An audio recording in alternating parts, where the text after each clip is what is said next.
How to install a quick release front wheel.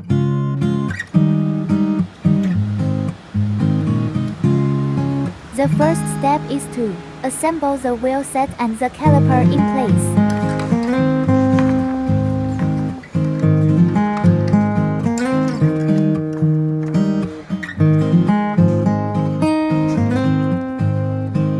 When aligning, please pay attention to adjusting the position of the front wheel to ensure that the front wheel is in the middle of the front fork. This avoids the front wheel shifting when it is finally fixed.